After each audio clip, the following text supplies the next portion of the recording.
Just intro into Bronwyn Williams. Bronwyn is a trend translator and a future finance specialist for Flux Trends. Bronwyn has over a decade's experience in marketing management and trends research, working predominantly with brands in the financial and B2B industries. Prior to working with Flux Trends, Bronwyn worked as a publisher for one of the world's largest independent financial publishing houses. Bronwyn, welcome. Thank you for having me. Good. So, as I mentioned earlier, blockchain. Just give us a quick definition.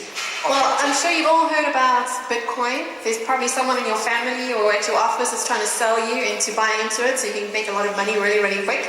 But blockchain is the technology behind it. And I'm going to explain a little bit about that technology today, but I'm going to focus more on about why that's important to people in business today, and particularly in the travel industry.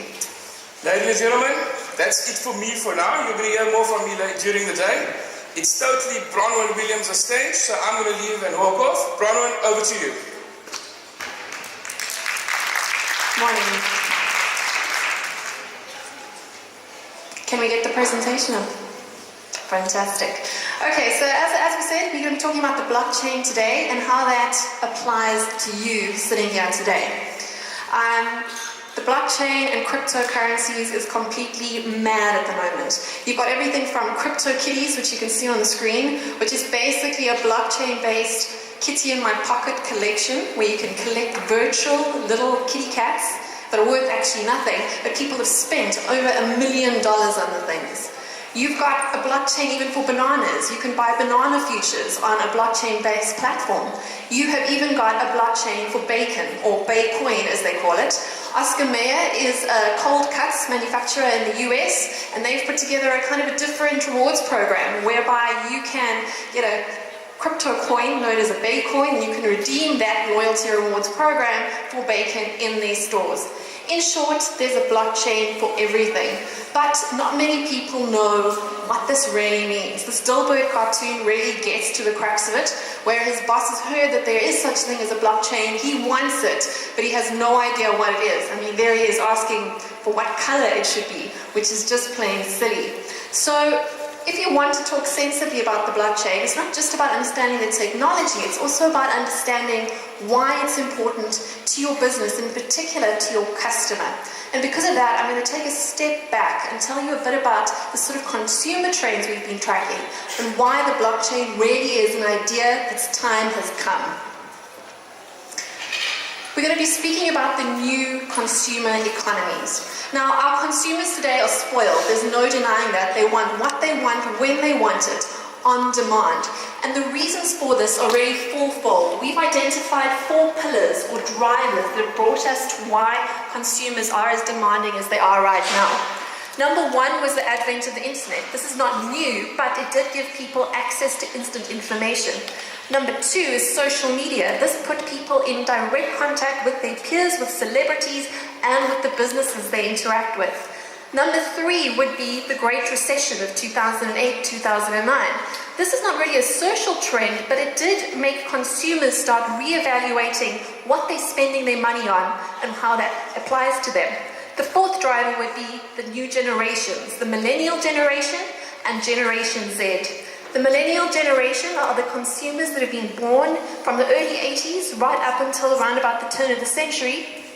And Generation Z would be the generation that we would call born frees here in South Africa, the group of people that were born after the end of apartheid. Now, these generations have a different set of values to the generations that have come before them. In particular, they're looking for something called mass customization. They want a unique experience, something that they can share on social media to increase their own personal social currency. With these groups, it's really a case of less stuff and more stories, which is why it's great you're going to get a presentation later today on storytelling for your brand. Okay, so out of these drivers, we've really developed a set of new, what we call economies. Number 1 would be the gig economy. Now, LinkedIn is saying that within just 2 years' time, 40% of the profiles on their platform are going to be from freelancers or gig working employees.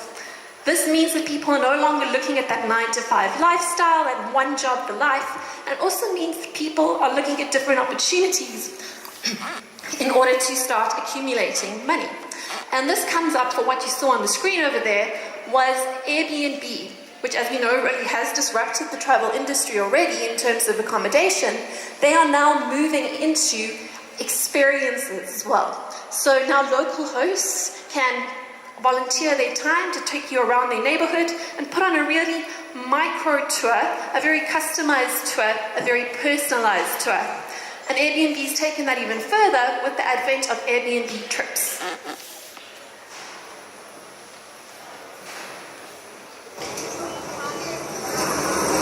Hasso. Hasso. 1, 2, 3, 4. Right hand. Left hand. Go.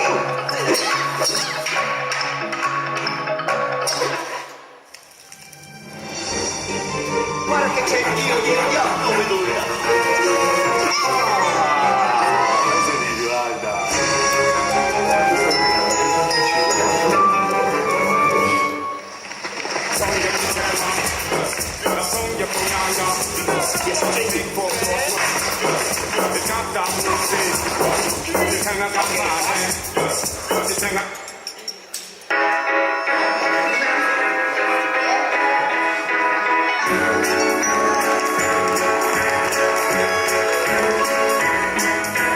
Welcome to the world of trips, Airbnb. So they've been very successful then in tapping into that new consumer who wants a personalized, curated experience where they get to be the hero. Okay, can we see the next slide there? Okay, the next economy there is the sharing economy. This has also really been spurred on by all those different drivers. And this relates to the fact that not only are customers a little bit more cash strapped than they were maybe a generation ago, they're also looking for that personal experience.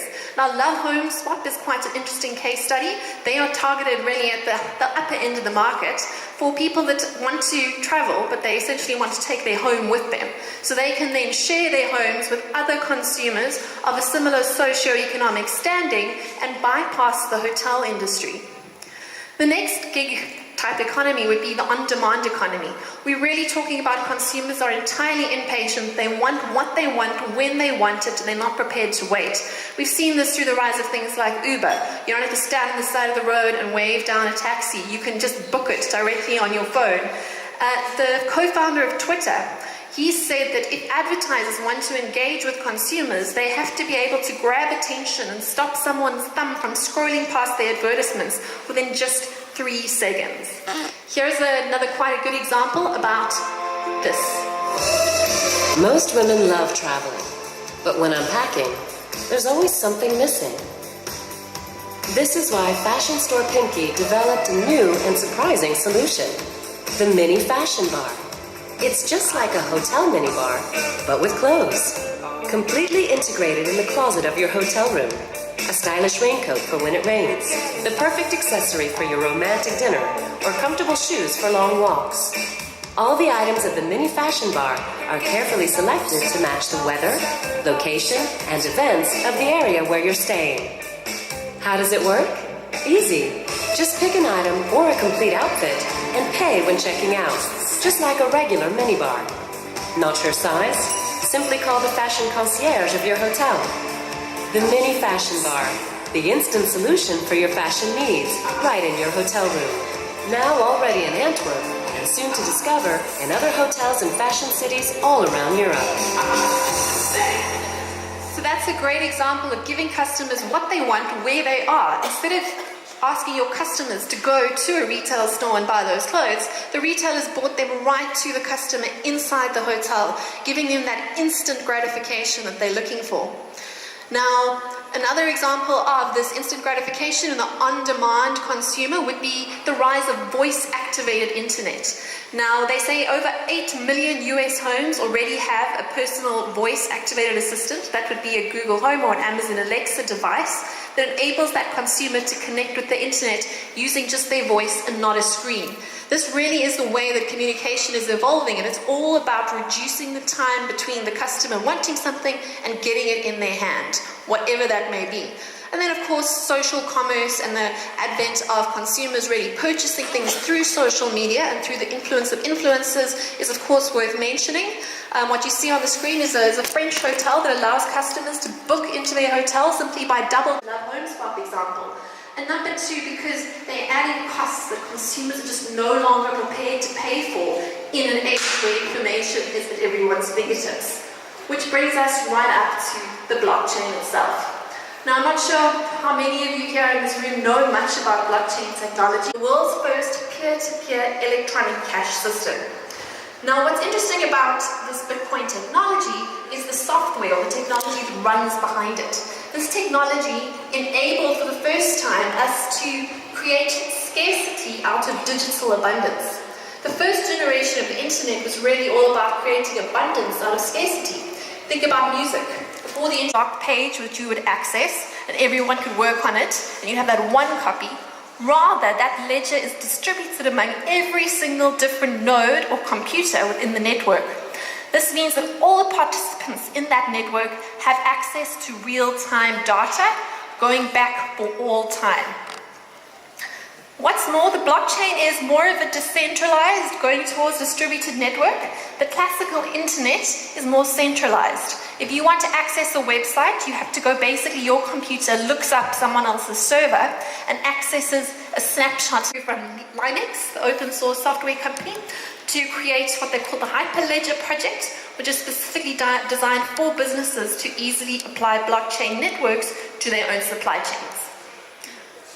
But one of the most important things to come out of the blockchain, which is why I told you about all those consumer trends earlier, is that it enables people to have trust without an intermediary. Because that database is distributed and immutable, you can now use this network so that consumers can transact amongst each other without worrying about somebody letting the side down. This applies very neatly into the travel industry. Like earlier this year, I went on a trip to South America, and what happened was 2 days before I left, the hotel I was supposed to go stay in had closed down. But now I'd already paid my money to a travel agent. So how do you have that recourse? With things like the blockchain, that money could theoretically be held in escrow, so no one could run away with it without being very expensive, without getting lawyers involved. It really allows consumers to trust each other in a secure manner. And this brings us to Ethereum, which is worth touching on. The quote on the screen is from its founder, Vitalik Buterin, and his whole mandate was, the first thing we do, let's kill all the lawyers. What he was referring to was that fact of cutting out the middlemen that were adding fact without adding value to the networks within the different business chains he looked at. Now, he's the founder of the Ethereum network, which is basically an adaptation of the blockchain network with one very important feature. It allows us to build what we call smart contracts. A smart contract is a self-executing contract. It comes back to that example I made earlier about holding cash in escrow until both parties fulfill their obligations. Now, I'll take you through a few examples of how this can work a bit later, but just for a quick analogy, what if you and your friend want to bet on whether tomorrow it's going to rain at exactly 9 o'clock? What you could do is you could write a little piece of code in this Ethereum network or in this smart contract-based blockchain, and you could have 3 accounts, one for you, one for your friend, and one that you put the betting money into. And that little contract could be linked to the South African Weather Service's website. And if at 9 o'clock tomorrow morning it's raining, that money will automatically be distributed to your account, and if it's not, it would go to your friend, without having to involve a third-party person, such as a betting agency or a lawyer or even a friend to hold both your money. It ensures that people's obligations are met, and it works very well when the two parties have finite obligations. And now, of course, if you start adding big data, AI, and algorithms, things get really exciting. So, to bring it back to travel, what has this got to do with you sitting here today? Well, take a look here.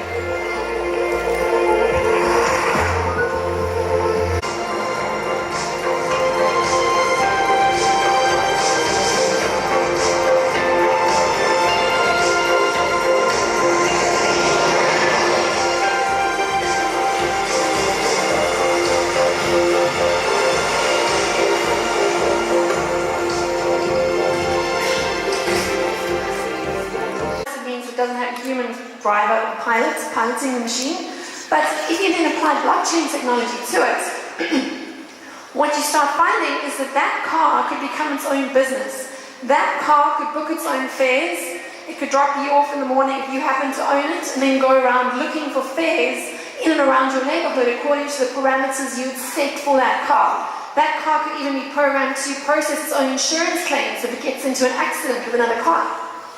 So also set up through contracts on the blockchain-based smart contract platforms. It could be a vehicle, and your asset becomes its own profit-generating instrument rather than a cost-based machine. And we can apply that same logic to smart homes. Your home could then rent out its own Airbnb bedroom without having you having to be involved as much as you were before. Now, for some examples of that, this is Zerado.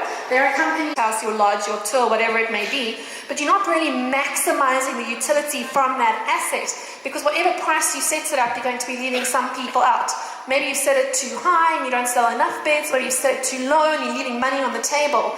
This system helps you maximize revenue through dynamic pricing, so that you can automatically adjust pricing according to demand to make sure that your hotel is maximizing its revenue at all points in time. And that's all thanks to the blockchain. And then we get to other exciting examples, such as through brand currency. So Bitcoin for Miles is an airline miles type company, also based on the blockchain, that allows consumers to sell their loyalty points in exchange for Bitcoin. So if they've got air miles of a particular airline, they don't have quite enough to actually do anything with them, they can sell them on the open market that they've built there. Other companies such as Loyal are enabling inter-industry interconnectivity, also through using the blockchain-based systems to allow ease of transfer and ease of collaboration amongst different travel and leisure partners. So it would be a way for you to convert one brand's points into another brand's points, with both companies winning. The other picture you see there is Burger King. It's not exactly travel related, but they've also issued their own cryptocurrency called the Whopper coin in Russia. And this coin can be redeemed as a loyalty points scheme in Burger King stores, but it can also be traded like a regular cryptocurrency, something like a Bitcoin coin. And then you've got to cut the commission. This comes back to those consumer economies that I spoke about earlier, and the fact that consumers are looking for ways to get maximum utility for their own money, and how they're looking at ways to extract that from the system, and to do this to the full database to make sure that travel experience is as seamless as possible for your consumers. This bag called the Raiden bag, it's not a blockchain-based bag at the moment, but it is a smart bag, so it's worth talking about. So this bag has a tracker in it that you can track through your app, so you can make sure where your bag is at any given point in time. And it's also, of course, state-of-the-art, glides very smoothly, automatically on a little remote control through your airports. But this sort of bag technology, physical technology, linked to a blockchain-based system, can make tracking and tracing products, bags, luggage, and people so much easier throughout the process. And this brings us to something what we want to call black box identities and the paperless future of travel. Accenture, the consulting company, has developed what's known now as the Known Traveler ID system. This is basically a paperless ID that people can use to navigate through border controls, through airports, all using an identity stored on the blockchain. Now, what's interesting about a blockchain-based identity is that consumers could theoretically have different versions of their identity stored in different black boxes on the blockchain. One box would have all your necessary legal information, so your passport, your ID document, your social standing, your tax clearance certificate, the information that you're willing to share with your government and at border posts. You could create a separate identity, completely anonymous, with the information that you're prepared to share with social networks. So the information that you say want to get adverts on. Now you would then exclude the sort of information that you share with your government with the information you share with social network companies. And you could have yet another identity set up for your healthcare records to make your healthcare system that much more seamless. Now this is not as crazy as it sounds. It's already happening at the moment. Because of the way blockchain works and how the network is anonymous, we could use this. This could make life a lot easier for travelers, especially when they have to worry about FICA documents and about certificates and passports for minors. It can make the whole system a whole lot more seamless. And then we get into facial recognition technology. So Delta and KLM have developed a system whereby preferential customers at this stage, but they are going to roll it out, can board planes simply using facial recognition. They don't have to take out their passport or their air tickets to get onto the plane. Dubai is taking that even further. This year, they're launching a security tunnel / aquarium. This is futuristic as it gets, only in Dubai, right? This is still a prototype of it, but it is launching in their summer, which will be around about July this year. And it's basically a 360-degree aquarium filled with electronic fish. And the little fish that swim around in the tank are what's going to be actually the technology used to facially recognize the travelers that go through that tunnel. This is really coming together, and when you link this technology with blockchain technology, travel becomes so much more simple and so much more seamless. And looking even further ahead, we've got cryptocurrency or blockchain-based whole citizenships. Estonia was the first country to come up with what they call their e-citizenship program. All their citizens can choose to be registered as an e-citizen, and this gives them a passport that's based on the blockchain. This network can register births, marriages, deaths, and can be used for travel verification too. There are other countries that you can use cryptocurrency to buy citizenship, for example, but this is really a space to watch. If countries can start moving their whole ID systems to a blockchain-based system, it's going to make life a lot easier for customers. Very similar to the way what India has been doing with their Aadhaar system.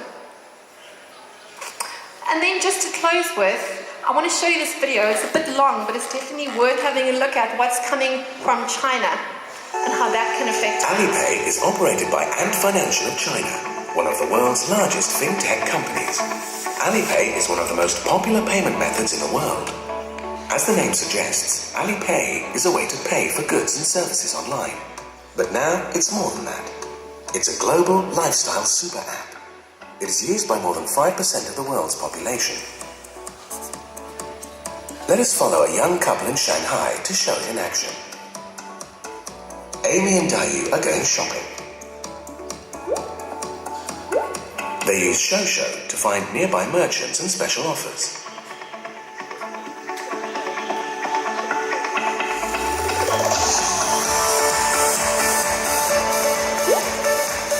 Amy shows her unique Alipay code and has it scanned. Done. More than 60% of the transactions processed by Alipay are conducted on mobile. But the point of me showing you that today is to show how seamless technology can make consumers' lives. Those consumers never log out of the Alipay app. And it's not just for Chinese consumers, it's actually available here in South Africa.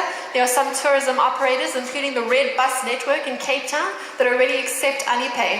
So as that network grows, already 5% of the world's population uses that app. How can you be part of that network? How can you plug your brand into that network so you don't get left out of the system? Because if someone's using that app, if you're not listed on there as a vendor, you're just going to be left behind. But now, of course, with all this technology, with great power comes great responsibility. And what we've seen in the last few months or weeks playing out is that whole Facebook Cambridge Analytica scandal, whereby we found that Facebook was trading data with some not such great guys who were using it for the purposes of manipulating the US elections. And it's really brought to the forefront the rights of people over their own data and data privacy. So before you rush off and embrace things like blockchain, make sure you are, as Google says, not being evil. And that's where I'll end you with today. Thank you.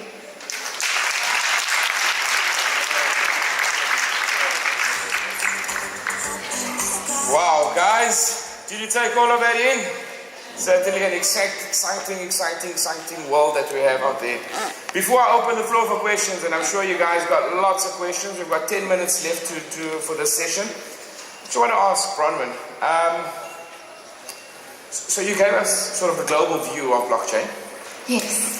From a South African perspective, knowing that we've got a variety of stakeholders in here, how do we get involved, or how do people who own travel or tourism businesses here start thinking and mapping out blockchain technology in their business? Well, it depends what sort of size your business is. If you're a small business operator, if you have a guest house, maybe you're a tour operator, you should be taking advantage of the systems that other people have built. Things like Cool Cousin. Are you on those networks? Maybe you can tap into a whole different market there. If you're a bigger vendor, like a hotel, you can start looking at those smart key type technologies and those inventory management systems and just plugging it into your business. If you're a much bigger business with deep pockets, you can build applications on the Ethereum blockchain very cheaply, actually, because it is essentially open source software, and you can use that. But that does require cash and what they call ICOs, or initial coin offerings, which is how people sort of fundraise these things. So essentially what you're saying is no matter how big or how small you are, yes, you can get there's involved. something you can do it. Really, what I want you to understand is blockchain's not so scary. It's not so difficult to understand as Dilbert's boss got it there. Rather, blockchain technology is just the next step of the internet. From a user perspective, not much changes, other than the fact that you're not paying quite as much for certain services. But the sort of customer-facing user experience is not that different to the internet, so it shouldn't be something that scares you at all. Is there a South African example, maybe not in the travel or tourism industry, but someone or some company in South Africa that have started to lead in blockchain technology? There are some very interesting case studies coming up, a lot more in the financial space that you'll see talking about. They're not that interesting. If you work in travel, you might not be so interested in it. But one that's worth mentioning is a company called Blockmesh. They just had their initial coin offering, which is kind of like a public offering with a stock platform.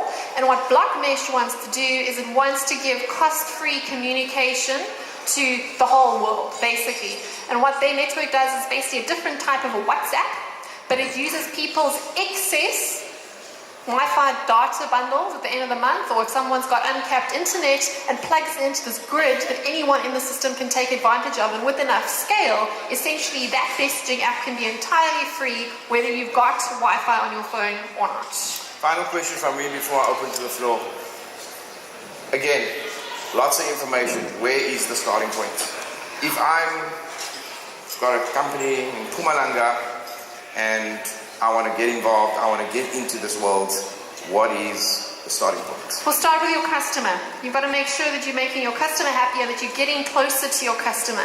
That's what the message is here really. The technology is one thing, but it's much more important that you are making sure that you have that proximity with your customer, because if you don't, if you got distance between you and that customer, you really stand to get cut out of that chain.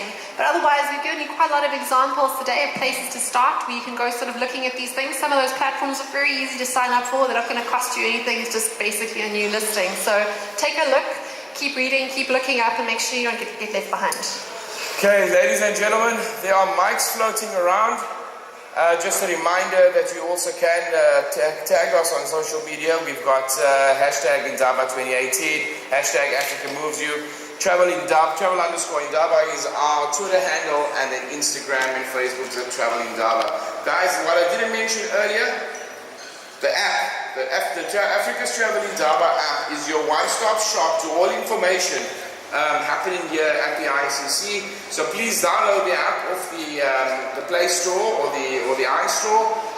You are going to use it quite effectively while you're here. So let's get us all downloading the app. Remember, Wi-Fi is free as well. Guys, Mike's doing the rounds. Do I have any questions? Bronwyn's got a few more minutes for us. We've got one there. Sorry, there's one. We've got a lady there. Oh, there the mic's going. Ma'am, if you can just give us your name and where you're from. Okay. Morning everyone, my name is Bongi from Eastern Cape. I have only one question on this blockchain technology. We talk about the system that keeps track on travel influencers on social media. So can you please give me a name maybe of the system that I can name check? of a system. Yes. And those sort of technologies, I don't have a good example for you, but I've given you one. But ones to look at would be Bitclave, that's BITCLAVE. And that's more for a search engine point of view, but the technology is going to apply to social media influencers quite soon. So I can't give you a company that already has that. If anyone wants to run with that idea, that's a free business idea for you, because the technology is available. Someone just got to build the system. Got another question there. Thank you very much, Minister from the ATK Resorts. Quite cool features that you've touched on. I think often the challenge and the barriers to acceptance to these technological advancements is companies are a little bit reluctant whether they'll be accepted by the consumers, because I understand that it needs to be. Are there trial periods that are offered to these to put the companies that invest in these type of things a little bit more at ease, to say if we do take the money and invest here, Should there be something that maybe our markets are not there yet, not ready yet, or are not able to access this gadget? We're not in a danger zone. I know there's the sort of companies in the US are doing that. In South Africa, we've got those tech incubators. There's one in Joburg that's run very near where our offices are in Millpark. There's another one in Cape Town. But what I'd suggest, if you are interested in exploring these things, they're developers that are looking for applications for their ideas. So if you can partner with them at that incubation stage, you can probably get involved and get something that you really would want at the end of that. Because they're looking to make sure they've got a market at the end of all their developments, and you want something that's actually useful. So go directly to the source. Instead of waiting for a developer to build something that's almost but not quite what you want, there are definitely people looking for problems to solve right here in South Africa. Okay, there's a question there. Guys, only this side is asking questions. What about this side? This is the popular side. Okay, thank you for the presentation. My name is Wayne from Sundown and Fly Fishing Adventures. Obviously, there's a lot of applications that you can now use it for. But now there is the side where, for instance, you see the value of Bitcoin fluctuating incredibly. Yes. So that's something that can be needs to be considered and can potentially be a threat. So what is your opinion as far as the consistency of the value of the crypto? Okay, so to do that, we really have to separate between cryptocurrencies and blockchain. I try not to speak about cryptocurrencies today because that's a very different thing. Yes, blockchain was originally developed to run a cryptocurrency, but what you've got to see as a business owner, blockchain is just a different type of network. So when network computers came around, they didn't really change the way you ran your business, but they changed how efficient it was. And you've got to see rather what I wanted to talk to you about today was the blockchain itself as being a network between supply chain partners, and that includes your end consumer at the end of the day. When it comes to cryptocurrencies, they're a terrible investment. They're great if you're a day trader and can watch the charts all day. Otherwise, really do as Warren Buffett says, don't buy things you don't understand. It's basically like a very high risk investment. It's not something you should be, selling your house or maxing your credit card out to invest in the coins. As for applying the blockchain technology, there's open source projects, there's Hyperledger project if you want something a bit more advanced with a bit more support to it, and you've just got to see this as a different sort of network. It's kind of halfway between your office and intranet network and the internet as we know it. So from an operational day-to-day perspective, not much changes, but look into it to see how I can put efficiencies and reduce dissonance between you and your customers. Okay, I'm going to stop there for a while. Do I have any takers on this side? We have one here right in front. Can I get the mic, please? There we go, the gentleman here in the peach shirt. Good morning, ladies and gentlemen. My name is Bronwyn Williams. I'm here in KZN. I'm a tour guide by accreditation. I'm only asking here for our rural settings where most of communities are residing. The technology that we have presented to us does not exist in those communities. Yet there's a lot of product that most of our visitors that are here today who are looking for those communities. Even routes, attractions are existing in those areas. There's not even a Wi-Fi network. But cell phone companies are investing in those communities. How are those communities going to participate in this economy?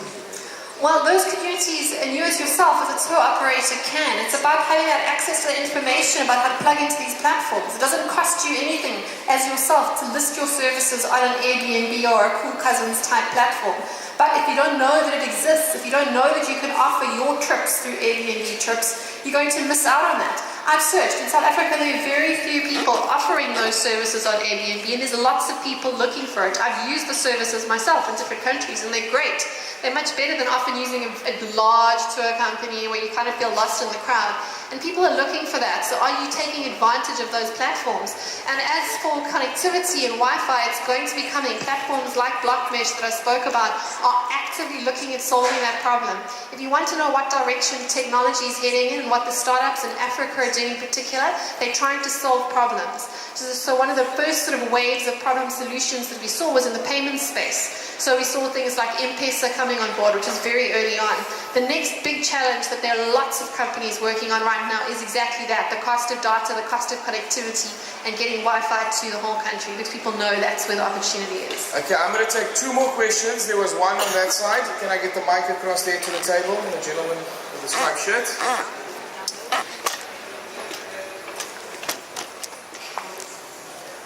Good morning, and thank you for a very informative presentation. The question I have, maybe there isn't an answer for, but it sounds like this is, and it's been for a few years, a ticking bomb for the tour agent. I'm sure there's quite a few in the room right now. Is there any good news for the tour agent? Has there been any high-end specialized agents that have applied this technology and survived, or should we all start looking for the other jobs? Well, sorry, just your name and surname. Where are you from? Oh, sorry, Rajiv, Kenya. Okay, well, it really depends on what your job is. The point is middlemen who don't add value. So the classic one would be your insurance broker. He doesn't add any value to your life because you could just look for that stuff yourself, but you kind of have to go through these people. If you're a middleman that's doing nothing but taking a bit of a percentage out of the chain, then I'm sorry, you're not going to have a place in this sort of world. We've seen that with the taxi situations and with Uber and all the rest of it. So you need to look at yourself and make sure what value is my business adding, not what cash can I extract from the consumer. And if that's the way you're approaching your business, if you're adding value, you're going to have customers. If you're not adding value, you're going to be cut out. Okay, any takers for the final question? We've got the lady there in the middle, and then we're going to have to wrap up. We've got more exciting discussions on the go that will follow after this. So we'll take a final question there. Hi, name's Tarina from Ushaka Marine World. I'm not too sure if you would have touched on this already, but are there any implications regarding the regulation of personal information on the blockchain network? Either does it fall inside South African law, and are there any implications for us as business operators as well? There are definitely implications there. That is a kind of a two-part question. In terms of legislation, the legislation's not there yet. They haven't even figured out what Bitcoin is yet. They don't even know whether it's a security or a toy or whatever it is. They haven't even figured that one out yet. So the legislation, as usual, the law lags technology, but that sort of legislation is definitely coming on board. The law moves very slowly. You've seen with the Poppy Act, I mean, it's been coming and coming and coming, and it's still not there yet. So it will take time, but what's more concerning is consumers. And if you saw the end of the presentation, consumers are suddenly very aware of their data. But blockchain is actually more secure than the classic internet when it comes to that, because of the way it's built. With the classic internet, the data, the customer's data was where the value was at. With blockchain, because everyone has a copy of the data suddenly doesn't have value.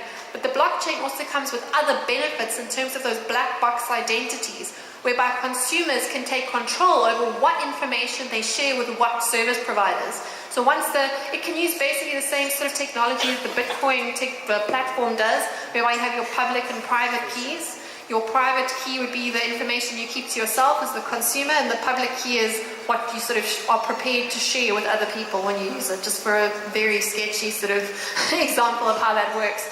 But we're looking at consumers setting up their own identities and selling that data when and where they want to do it, but only the information they want to share. Bronwyn, thank you very much. Guys, can we give Bronwyn a big round of applause? I think this was a fantastic way to kick off Monday this morning.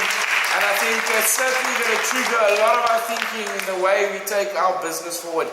Bronwyn, just easy way to get hold of you if people have questions through your company. What's the best way to do this if there are further queries? I think, again, you've touched on a topic that's going to grow in our country. And certainly from judging by the questions, there's an appetite for this.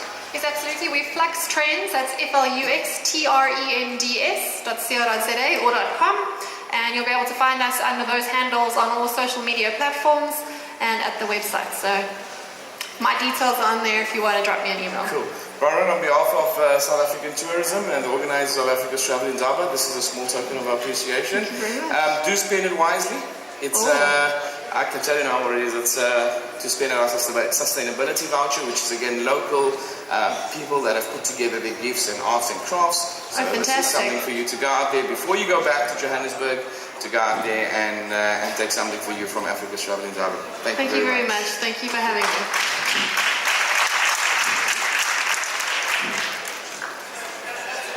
Cool. Righto. 1 down, 4 to go, guys. Yes, 3 to go, sorry. Sorry, 3 to go. We're going to take a quick break. There's coffees on that side.